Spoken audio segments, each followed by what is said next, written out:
There's this suit in my closet, a relic from 7 years ago. I bought it for my son when he was in college. He wore it just once before packing up and moving to Australia 5 years ago. Now it hangs in my closet, untouched and forgotten. I've been asking myself, why am I still holding on to it? The answer isn't about practicality or need. It's about the emotional weight tied to that piece of fabric. Letting go of the suit feels like letting go of the memories we built during his college years. I imagine many of you have experienced something similar. We all have those items we keep for sentimental reasons, but what happens when the sentiment becomes clutter? Most of us are entangled in the web of possessions, a maze of memories and sentiments that often hinder the decluttering process. One significant reason is the emotional attachment we form with our belongings. It's not just about the tangible item, it's about the memories, the people, and the moments tied to them. That suit in my closet isn't just fabric, it's a time capsule of my son's college days, a tangible piece of the past that I'm reluctant to release. Another obstacle is the fear of letting go. We're afraid that by parting with certain items, we might lose a piece of ourselves or our history. There's a sense of security in holding on to the familiar, even if it means living in a cluttered space. The what-if mentality plays a role too. What if I need this someday? What if I regret letting it go? Procrastination also plays a significant role. Decluttering seems like an overwhelming task, and the thought of investing time and effort into sorting through our possessions often leads to delayed action. The mountain of stuff becomes a looming challenge, and it's easier to put it off for another day. Additionally, societal pressure and consumer culture contribute to our reluctance to declutter. We're bombarded with messages telling us to acquire more, to keep up with the latest trends, and to hold on to things just in case they come back into style. This constant influx of stuff makes it challenging to break free from the cycle of accumulation. In the quest for decluttering, it's essential to recognize these obstacles, understand the emotional ties, and find a balance between cherishing memories and creating a space that nurtures our well-being. As we navigate this journey together, let's explore practical strategies to overcome these challenges and embark on a path toward a simpler, more intentional life. Because, in the end, it's not about how much we own, but how much freedom and joy we gain by letting go. The sentimental attachment. Overcoming sentimental attachment is undoubtedly one of the most challenging aspects of decluttering. It requires a delicate balance between honoring the memories associated with an item and recognizing when it's time to let go. Here are a few strategies to navigate the emotional terrain of sentimental clutter. 1. Capture the memory. Release the item. Consider taking photographs or creating a memory box with small mementos instead of holding on to the physical item. This way, you can preserve the essence of the memory without the need for the actual object taking up space. 2. Selective keepsakes. Instead of keeping everything, choose a few select items that truly encapsulate the essence of the memory. By curating a smaller, more meaningful collection, you can preserve the sentimental value without succumbing to clutter. 3. Reflect and reframe. Take a moment to reflect on the memories associated with the item.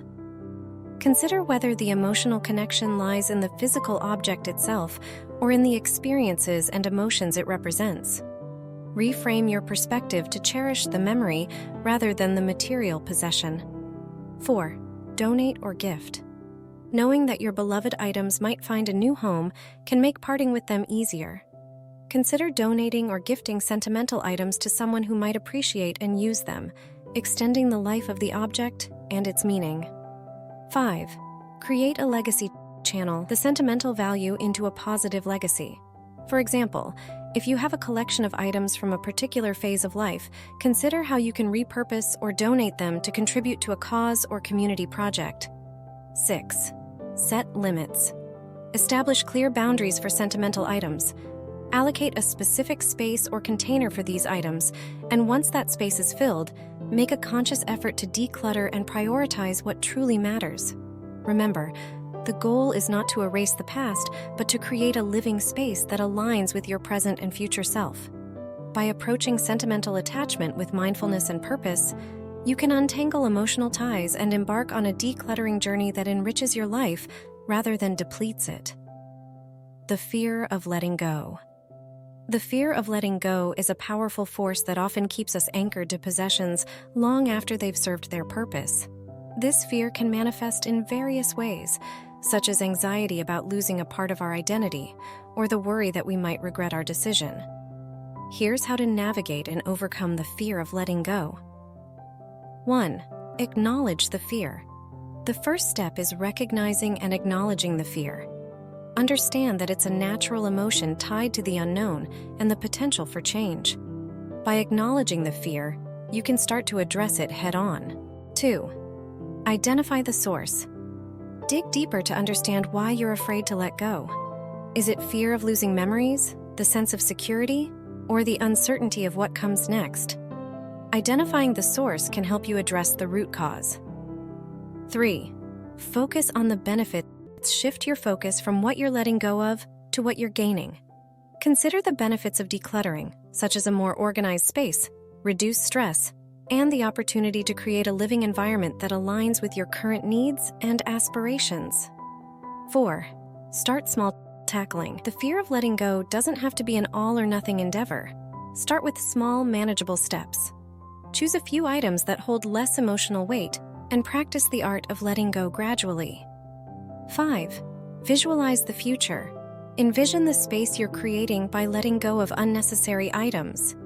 Visualize a clutter-free, serene environment that fosters a sense of calm and well-being. This positive vision can help counteract the fear of loss. 6. Separate emotions from objects. Understand that memories and emotions are not tied to physical possessions but reside within you. The object may trigger the memory, but the essence of the experience remains with you. Find ways to preserve memories without relying solely on tangible items. Remember, letting go is a process, and it's okay to take it one step at a time. Embracing change and opening up space for new experiences can be a transformative and liberating journey. The what-if mentality is a common roadblock in the decluttering process, fueled by the fear of potential future needs or regrets. Here's how to address and overcome this mindset. 1. Evaluate realistic scenarios. Consider the likelihood of needing the item in the future. Ask yourself if its potential future use justifies the space it occupies in your life. Be realistic about the actual probability of requiring it. 2. Create a just-in-case zone. Designate a specific area for items you're hesitant to part with due to future uncertainties. This just-in-case zone allows you to keep certain items without cluttering your primary living space. 3. Set a time limit. If you're uncertain about an item's future usefulness, set a time limit. If you haven't used or needed it within a specified period, commit to letting it go. This approach helps in gradually breaking the what-if cycle. 4. Consider alternatives. Explore whether there are alternative ways to meet potential future needs without holding on to specific items. This could involve borrowing, renting, or finding creative solutions when the need arises. 5. Reflect on past experiences.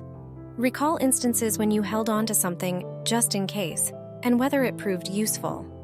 Reflecting on past experiences can provide valuable insights into the validity of the what-if scenarios. 6. Embrace a mindset of abundance. Cultivate a mindset that acknowledges the abundance of resources available to you. Letting go of unnecessary items creates space for new opportunities and experiences, reinforcing the idea that you can acquire what you need when the time comes. 7. Shift to a minimalist perspective. Embrace a minimalist perspective by focusing on the present and what adds value to your life now. Recognize that an uncluttered environment contributes to mental well-being and allows for a more intentional and fulfilling lifestyle. By addressing the what-if mentality with a proactive and thoughtful approach, you can gradually free yourself from the fear of potential future scenarios and make decisions that align with your current needs and goals. Letting go of my son's college suit was a poignant yet liberating moment in my decluttering journey. As I hesitated, fearing I might lose the cherished memories attached to it, I realized the suit wasn't the keeper of those moments. I was. By donating the suit, I not only passed it on for someone else to enjoy, but also created space for new memories to unfold. The act of letting go became a powerful antidote to the fear I once held.